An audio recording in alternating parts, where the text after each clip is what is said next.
Sanibani bafowethu, ngiyathemba ukuthi niyaphila namhlanje. Indaba yethu namhlanje ifundeka kanje. Senziwe sihle uyaphila mfowethu. Ngicela ungalivezi igama lami. Ngiyazikhalela izinkomo zakithi ngokulobola lo makoti. Ave eyinnuku mfowethu, akakwazi nokuzenzisa. Mfowethu, shuthi lo muntu ngihlangene naye esontweni. Yabona mfowethu, inhle le yangane yabantu.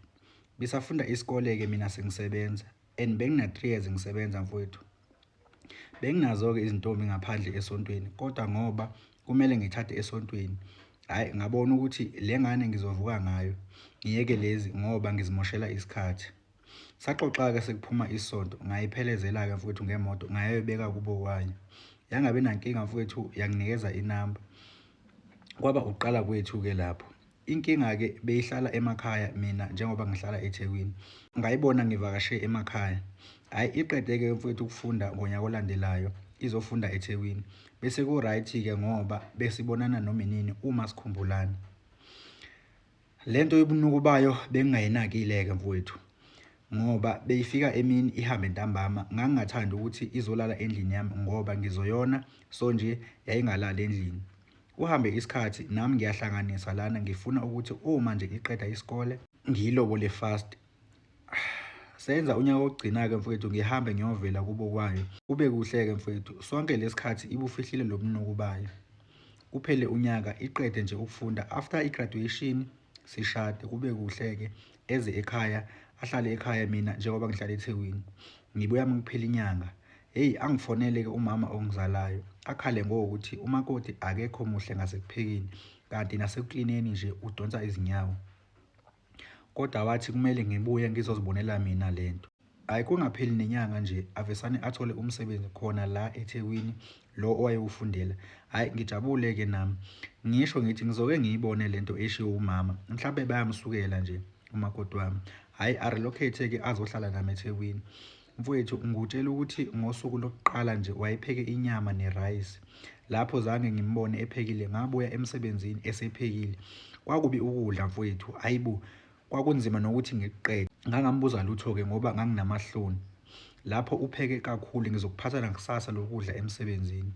Hhayi ngikutshela ukuthi mfowethu, ngathenga ipleti komama abadayisa ngasemsebenzini. Ngangizophalaza straight, ngakuchitha lapho loko kudla mina.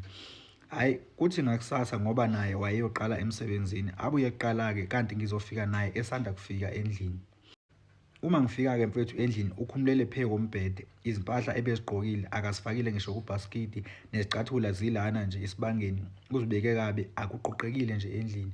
Hhayi ngifike-ke mfowethu ngilungise, ngithi ukuhlala kancane, uyaqala ulungisa amabhodo. Ngithi ngizoke ngiyibone-ke lento namhlanje. Mfowethu ngikutshela ukuthi waqoba kahle amaveji, wafaka emafutheni, wakhipha inyama ku-deep-freezer, wayifaka ino-ice injalo. Ngamangala mfowethu, kodwa ngathula nginamahloni, angazi nokuthi into engizoyithini nje lena. Yikho lokudla bekunje, wayeqinisile umama. Hhayi ngithule mfowethu, aqede ukupheka. Nalana ebephekela khona-ke mfowethu aka-clean, ushiya kunjalo. Kanti hlobo luni lo muntu lolu? Ngisho eqeda kusebenzisa ithoyilethi lo muntu mfowethu ushiya kunjalo angali-clean. Ngagcina ngimfundisile-ke mfowethu okunye njengokupheka. Usengconywana-ke kodwa. Leyo bunuku ngathi into azalwa nayo mfowethu. Lapho umbona ehamba lapha kude, ungamphikela indlela amuhle ngayo. Yabona-ke manje unengane encane, uselivini. Hhayi unyusele kakhulu-ke manje. Ingane uma izimoshelile mfowethu ekuseni, akayishintshi nenhlobo. Ingane isiyonuka isimuncumunculwana mfowethu, kube nzima nokuyidlalisa. Uyoze ayishintshe ntambama mfowethu uma eseyigeza. Hhayi ngeke bafo, sengikhuze kwanele manje. Uma ngimtshela kuba ngathi ngiyamhlukumeza, uvesane akhale.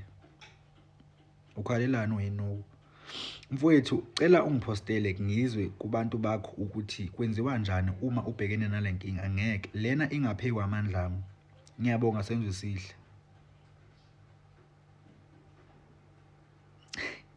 Afethu angihleki, mina ngizozwa ngani kuphela ukuthi into enje yenziwa kanjani.